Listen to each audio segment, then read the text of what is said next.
Damn, that's good coffee. What is going on, people? Welcome back to the Retel show. There was no Retel show last week. It's been a crazy couple weeks. I was down in the States and I just ran out of time. And now here we are, a week away from E3. It's next week. We got tons to talk about. There's a lot to unpack in this episode of the Retel show. We're going to talk about E3, what I expect to see, some predictions, and then we're going to go over my E3 wish list, what I want to see. Anyways, let's get started. So E3, like I said, starts next week, but in reality, it actually starts tomorrow. We're recording and publishing this on Friday, and EA is doing their event tomorrow, on Saturday. While it's not officially a part of E3, I mean, it more or less is. Apparently it's even happening like across the street from the event hall, so that's kind of funny.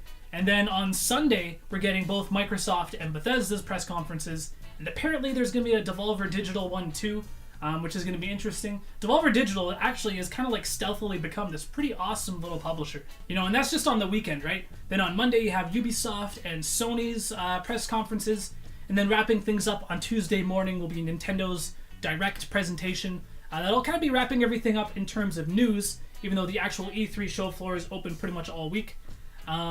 Yeah, it's kind of a different schedule, and I kind of prefer it this way. Like, I remember back in the day when all of the press conferences would kind of just be loaded onto like Monday or something like that. And this way, you kind of have a little room to breathe and digest each piece of information. It's gonna be a crazy few days next week, and I'm not sure exactly how we're gonna cover it with the Retel show. But be sure to stay tuned to my channel, because I'm definitely going to be posting my thoughts and my reactions to some of the crazier bits of news. Personally, the presentation that I'm looking forward to the most is Nintendo.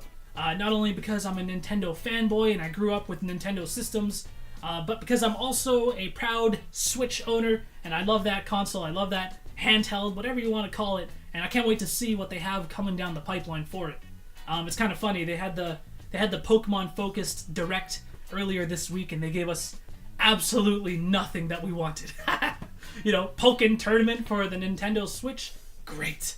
New versions of Sun and Moon for the 3DS, fantastic. Gold and Silver Virtual Console releases for the 3DS, that's great. Nailed it, Nintendo, fantastic. Now, I love Pokemon Gold and Pokemon Silver, those are great games. Some of the best in the Pokemon series, a lot of people would argue. But me personally, I haven't touched the 3DS since the Nintendo Switch has come out. And quite frankly, I have like zero desire to do so. I think the only thing that I might try to defend for Nintendo, a lot of people are mad over this Pokemon Direct, is that, a lot of people were anticipating that there was going to be a Nintendo Switch version of Pokemon Sun and Moon, and a lot of people thought it was going to be called Pokemon Stars. But me personally, I would much rather see a brand new Pokemon game built from the ground up for the Nintendo Switch in mind, instead of just like an up-res 3DS game. But I mean, it is what it is. That's what we're getting. We're getting an Ultra Sun and an Ultra Moon for the 3DS. I'm not exactly sure who these games are for, but I'm sure they will still sell millions of copies because it's Pokemon. Anyways, let's go into some E3 predictions, what I think we're going to see at the press conferences. Mainly focusing on the big three, Nintendo, Sony, and Microsoft. Let's start with Nintendo because we were just talking about them. The hopeful, optimistic Nintendo fan in me wants to believe, they just got that Pokemon Direct out of the way so they could save all their big announcements and their big guns for their E3 Nintendo Direct next week. Again, that's just the optimistic side of me. I think what we can all pretty much guarantee is actually going to be at Nintendo's E3 Direct presentation is the Ubisoft Nintendo Mario Rabbids crossover RPG game that got leaked a little while ago, and it seems super, super legit. That one seems to me pretty much like a slam dunk that it's going to be there. What else can we expect to see at their presentation? It's tough to say because we're getting both a mainline Zelda and a mainline Mario game this year, which never happens. You usually get those spread out, you know what I'm saying? But we got like Breath of the Wild and Mario Odyssey in the same year, which is super rare for Nintendo. So I'm really curious to see what else they have on the slate. The only thing that I think is probably a guarantee is going to be some more Wii U ports. Other than the Wii U ports, we know that there's a new Fire Emblem game coming for Switch. Hopefully we'll learn a little bit more on that. There's like a Fire Emblem Heroes game also going to Switch. So there's a couple things there. But the one thing I was really hoping that we would find out more about in this presentation was more on Nintendo's online service, because they were going for like a paid online subscription type thing, kind of like Xbox Live or PSN. But that got delayed till next year, so now I don't think that's going to show up at all. So there's a lot of question marks going in to Nintendo's E3 presentation, so that's why I'm so curious to see what the hell is going to happen. Anyways, moving along, on the other side of the spectrum, you have Sony, who has been absolutely slaying it in the past few years. But this time around, they're kind of like in an interesting position, just because they've shown so much of their shit. Like, we already more or less know what they're working on. Like looking at their E3 press conference from last year, and most of those games are still not out. You look at games like God of War and Days Gone, Uncharted Lost Legacy, Last of Us Part 2, Dreams, Detroit, the next Gran Turismo game, like those are all still not out. They're still being worked on. Spider-Man. So like I don't know how much else they can have up their sleeve. I think the only kind of like blind spot that we don't know on their end in terms of development is Sucker Punch. The last game that they released was Infamous Second Son, which was like a launch window game on PS4. So that one has been a little while, but other than that, I don't know what else they might be able to show us. Maybe they've partnered with some second parties. We'll have to find out. So I think what we can expect to see out of Sony is more details on games that we already know about. Their new exclusive Spider-Man game in particular, I would expect to see like front and center, especially with the movie Spider-Man Homecoming, like right around the corner. They'll probably capitalize on that. And then other than that, more details, more release dates. We'll probably find out what their big fall game is going to be. My money would be on Days Gone, because that game has been incubating for a very, very long time. Anyways, next up is Microsoft, and out of the big three, they actually go first chronologically. Their press conference again is on Sunday. And out of the big three, I think that they are the ones who have the most to prove this time around, especially seeing as how they're getting trounced by Sony right now, and they have very little kind of like in the pipeline in terms of games. But what they do have is Project Scorpio, their big, beefy, new, super powerful console. Project Scorpio is what it's called. Maybe we'll find out what the actual name is going to be. But that is no doubt going to be their main focus on their press conference this year, and hopefully they'll bring some awesome games along with it. And Microsoft is kind of in an advantageous position for this E3 to kind of gain a lot of momentum, get some traction going, just because we don't really know a whole lot about what's going on over there, especially when compared to Sony, whose cards are pretty much all laid out on the table. So what we can expect out of Microsoft's conference: Project Scorpio, that one's a given. Games-wise, Crackdown 3, I'm really curious to see how that game is going to run on the Scorpio. It might look amazing. I'm hoping it'll look amazing. State of Decay 2, Forza Motorsport 6, and off the top of my head, those are the only exclusive games that I can think of for the Xbox One that are coming, especially since Scalebound has been cancelled. In terms of announcements, I think there's a good chance that we'll see another Halo game, this time more Master Chief focused, but we are going to have to find out. So that is what I think is going to happen at the E3 press conferences in the next few days here. But next, let's talk about what I want to happen at the E3 press conferences in the next few days. This is my wish list, and we're gonna try to keep it realistic. Anyways, let's start with Nintendo. So Nintendo, again, they've really whipped out the big guns already. With a mainline Mario game and a mainline Zelda game this year, and now with that Nintendo Direct squashing our hopes of a proper Pokemon game on the Switch anytime soon. What else is left? Well, I think that Nintendo would make a lot of fans happy with two simple yet awesome game announcements.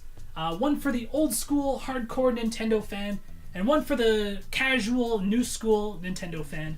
And that would be a new Metroid game and a new Animal Crossing game for the Nintendo Switch. Two games! Two simple announcements, and they would make so many people happy. Metroid in particular has not been given justice in well over a decade now, and we have no idea what Retro has been working on. I think their last game was Tropical Freeze, Donkey Kong Country Tropical Freeze. So whether it's like a new Prime game or whether it's like a proper 2D Metroid, so long as it's not made by Team Ninja, and fans will be super happy. Animal Crossing, on the other hand, completely different type of game. But, you know, the game is super popular. Animal Crossing New Leaf was a gigantic game for them, a huge success. So that one, to me, just makes a ton of sense. Another thing I'd like to see, the return of Virtual Console. Nintendo, of course, has the greatest catalog of any game company out there, and being able to play some of those classics on the go, on the Switch, would just be perfect.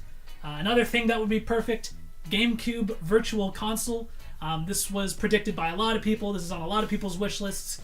It just makes so much sense, and it would be so amazing. The GameCube had so many gems, so Nintendo, make it happen. Next, moving along to Sony. Kind of tricky to make a realistic wish list for Sony right now, just because, again, we know so much of what they're working on over there. But the one thing that came to mind for me is Bloodborne. And a lot of people have been speculating on Bloodborne 2. You know, there were some possibly fake leaks out there already as well. But I would just love to see another team up of Sony and From Software. Bloodborne 1, arguably one of the best Sony exclusives out there at the moment. Hell, I would even love to see a sequel to Demon's Souls, also a From Software game that Sony owns the IP for, and they're just sitting on.